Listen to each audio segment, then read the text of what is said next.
Assalamualaikum warahmatullahi wabarakatuh.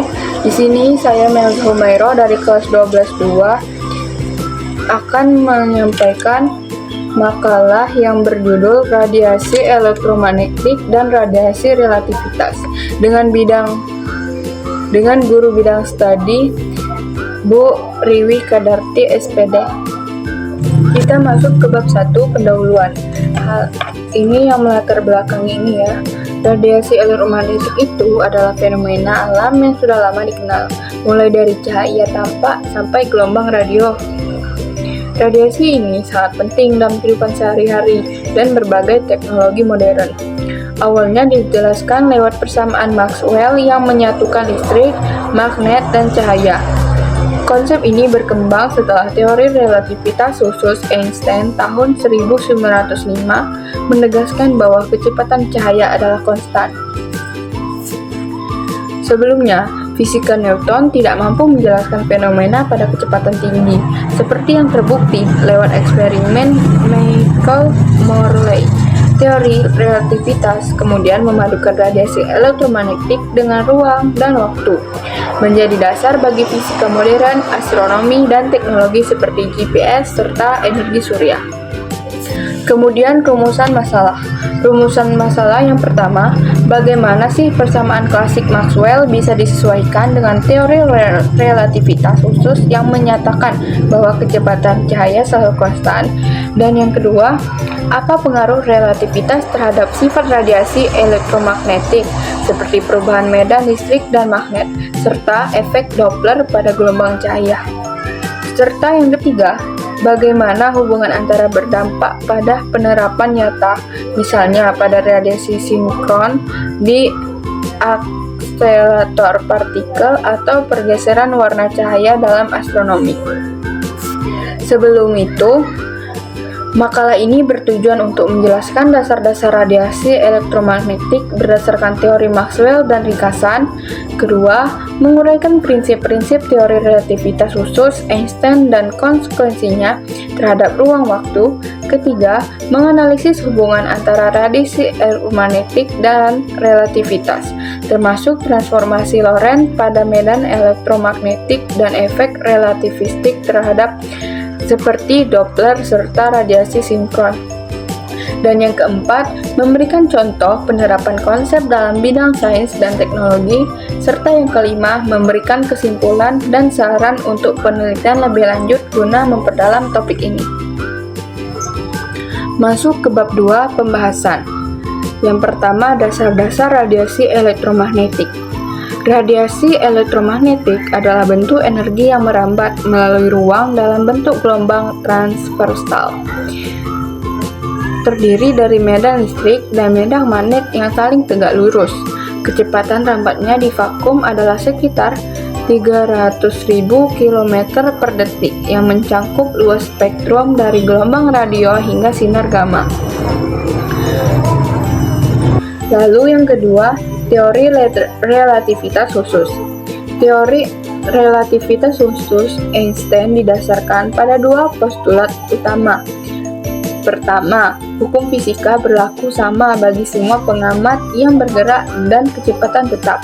Kedua, kecepatan cahaya di ruang hampa selalu konstan, tidak bergantung pada gerak sumber maupun pengamat. Nah, dari kedua postulat ini muncul pemahaman baru tentang ruang dan waktu.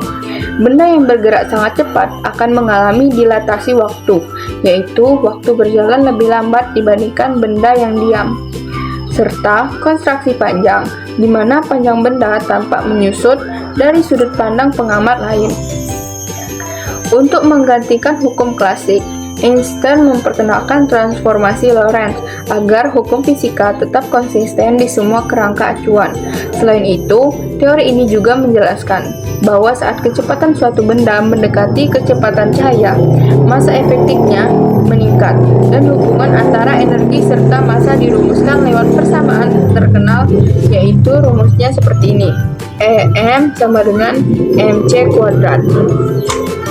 Pembahasan selanjutnya yaitu hubungan antara radiasi elektromagnetik dan teori relativitas. Persamaan Maxwell ternyata sudah selaras dengan relativitas khusus karena dapat dirumuskan dalam bentuk yang tidak berubah di bawah transformasi Lorentz. Medan listrik dan magnet berubah tergantung pada kecepatan pengamat. Misalnya, apa yang terlihat sebagai medan listrik murni bagi satu pengamat bisa menjadi campuran listrik dan magnet pengamat lain yang bergerak.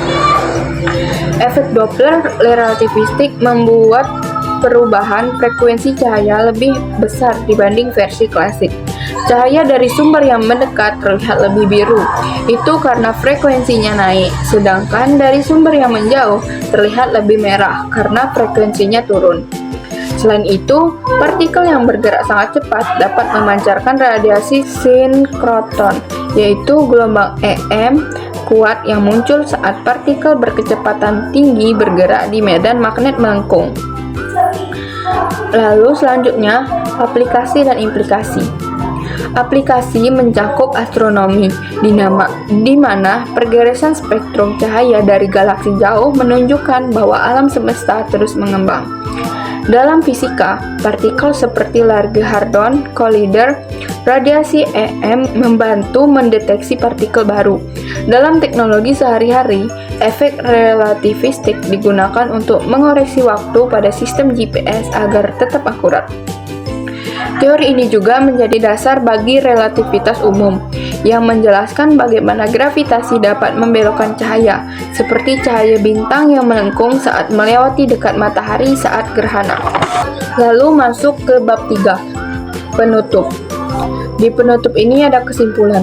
Kesimpulannya yaitu radiasi elektromagnetik dan teori relativitas sangat terkait secara mendalam.